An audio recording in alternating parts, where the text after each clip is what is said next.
श्री गणेश पूजा अपने आप में बहुत ही महत्वपूर्ण एवं कल्याणकारी है, चाहे वह किसी कार्य की सफलता के लिए हो या फिर चाहे किसी कामना पूर्ति, स्त्री, पुत्र, पौत्र, धन, समृद्धि के लिए या फिर अचानक ही किसी संकट में पड़े हुए दुखों के निवारण हेतु हो।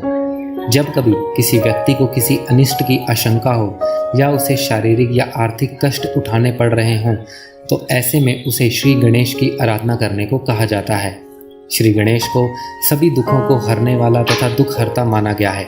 श्री गणेश बुद्धि के देवता हैं, इसलिए श्री गणेश प्रथम पूज्य हैं, यानी हर शुभ कार्य में गणेश जी की पूजा सबसे पहले की जाती है, क्योंकि उनके स्वरूप में अध्यात्म और जीवन के गहरे रहस्य छुपे हैं, जिनसे हम जीवन प्रबंधन के सफल सूत्र हासिल कर सकते हैं। इसी तरह श्री गणेश की छोटी आंखें मानव को जीवन में सूक्ष्म दृष्टि रखने की प्रेरणा देती हैं। उनकी बड़ी नाक दूर तक सूंघने में समर्थ है, जो उनकी दूरदर्शिता को बताती है, जिसका अर्थ है कि उन्हें हर बात का ज्ञान है। श्री गणेश के 2 दांत हैं, एक पूर्ण व दूसरा अपूर्ण। पूर्ण दांत श्रद्धा का प्रतीक है तथा टूटा हुआ दांत बुद्धि का। शास्त्रों के अनुसार गणेश को विघ्नहर्ता माना जाता है, इसीलिए शादी के कार्ड पर श्री गणेश का चित्र बनवाने की परंपरा अस्तित्व में आई, ताकि शादी जैसा बड़ा आयोजन श्री गणेश की कृपा से बिना किसी विघ्न के संपन्न हो जाए। श्री गणेश का विघ्नकर्ता का रूप जगत के प्राणियों के कार्य एवं व्यवहार को मर्यादा और सीमाओं में रखता है, तो विघ्नहर्ता रूप कार्य के शुभ आरंभ और उसमें आने वाली बाधाओं को दूर कर निर्विघ्न संपन्न करता है।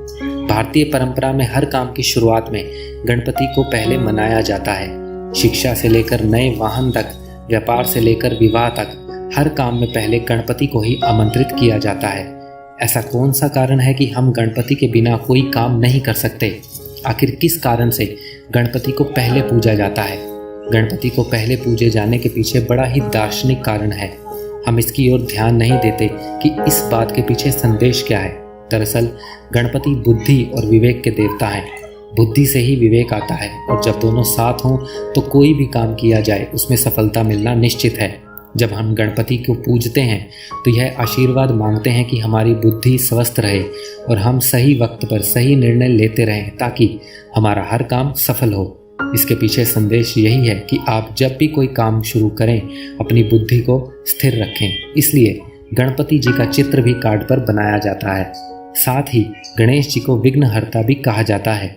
शादी जैसा बड़ा आयोजन बिना किसी बाधा के संपन्न हो जाए, इसलिए सबसे पहले श्री गणेश को पीला चावल और लड्डू का भोग अर्पित कर पूरा परिवार एकत्र होकर उनसे शादी में पधारने के लिए प्रार्थना करता है, ताकि शादी के सभी गजानन की कृपा से खुश रहें। तो दोस्तों, ये थी हमारी आज की जानकारी। उम्मीद करते हैं आपको बहुत पसंद आई होगी। ऐसी ही और जानकारी प्राप्त करने के लिए प्लीज़ हमारे चैनल को सब्सक्राइब करें और अपने सुझाव हमें कमेंट बॉक्स में भेजें। धन्यवाद।